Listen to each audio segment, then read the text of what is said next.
to drop the income a little bit.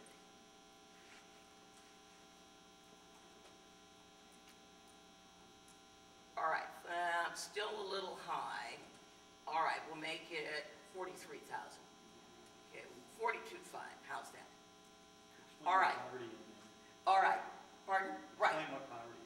Right. The federal poverty level is basically a number that the federal government has calculated to determine you are, quote, poor.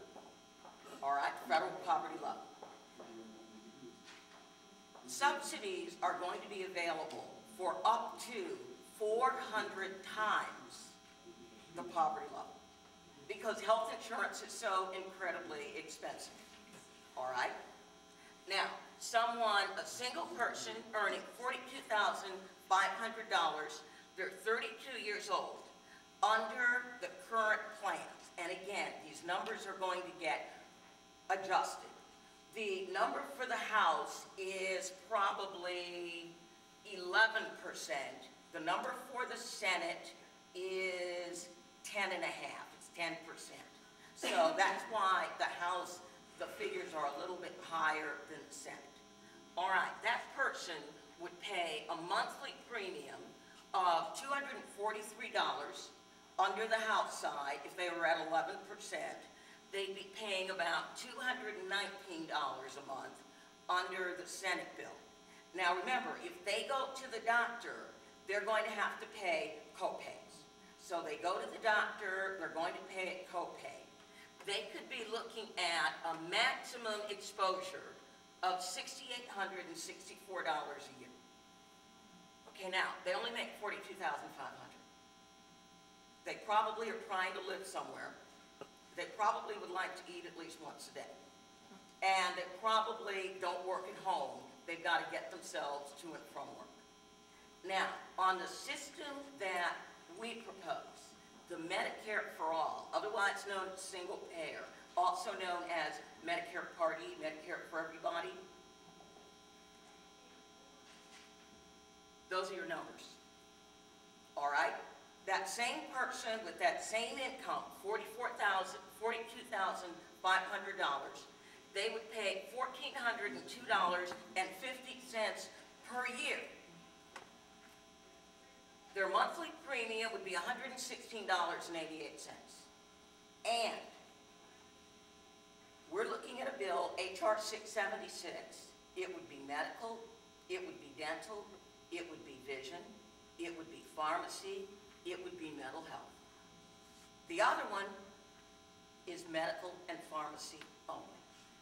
There's no dental, there's no vision, and mental health is probably going to get negotiated out. All right? So the cost differential is enormous, even if we were literally looking at exactly the same services. Now, is everybody familiar with the whole idea of corporate personhood? All right, well, the Supreme Court made a ruling a couple of months ago where they basically said corporations are people. You didn't know that, did you, right? Corporations are now people. Why do you care?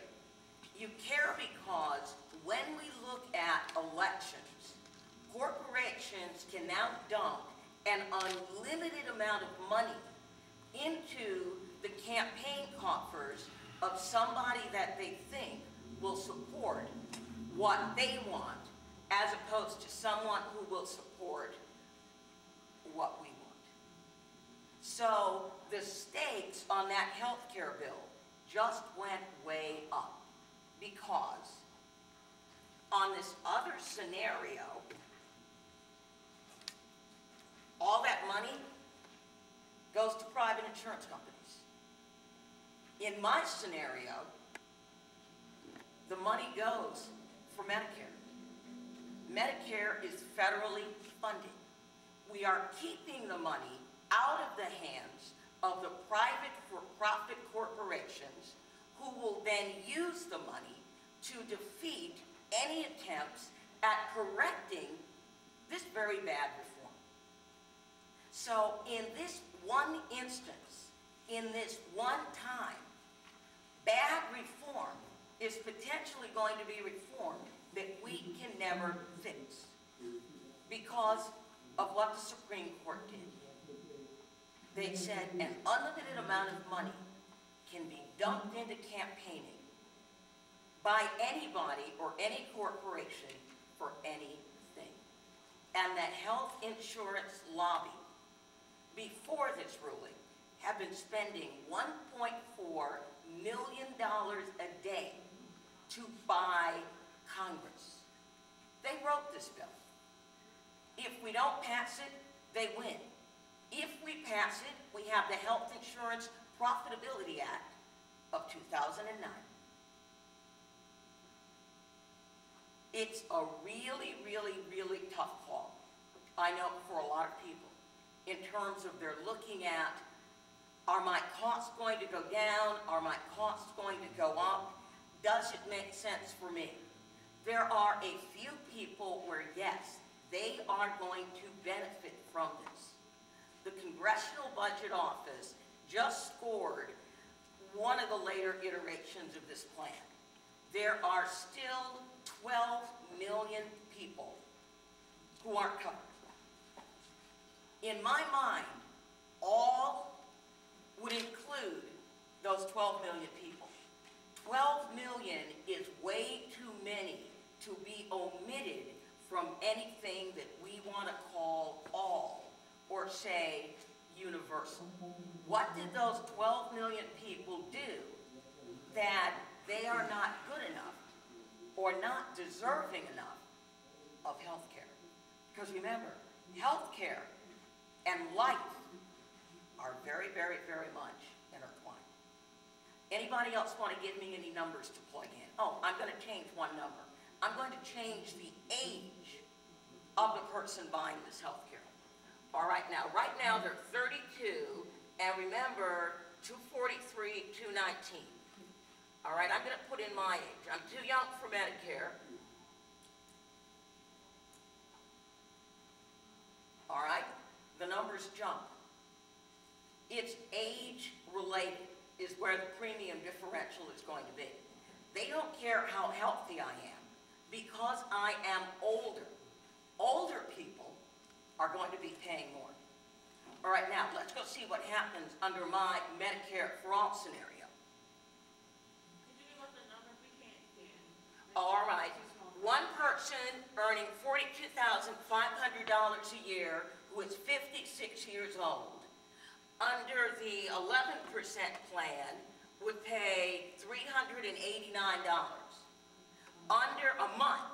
Under the Senate plan, they would pay $438 a month. See how that went up? The Senate plan has a higher differential for older people. All right, so until I'm old enough for Medicare, my health care costs start going up. All right, now, Medicare for all. The numbers don't move. The percentage is the same. It doesn't matter how old I am. Until I hit 65, when it plummets, it doesn't matter. It's lifelong coverage. Lifelong care. There's no deductibles. There's no co-pays. The annual cost is that one number. It's the annual cost. All right, anybody want to give me some other numbers to plug in, just so you can kind of get a feel? 52.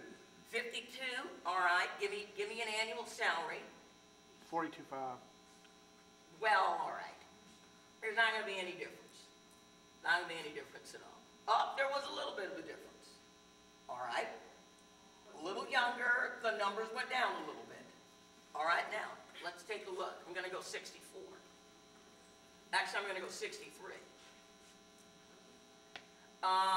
It's pretty much topping out at about the 56. So 56 to 63 is going to be exactly the same. All right, now, let's go family of 4. Let's go 4 people. All right, because I know some of you folks probably have families. We're going to say family of 4. Now, I'm going to bump the income way up. We're going to use the example that Rick showed us.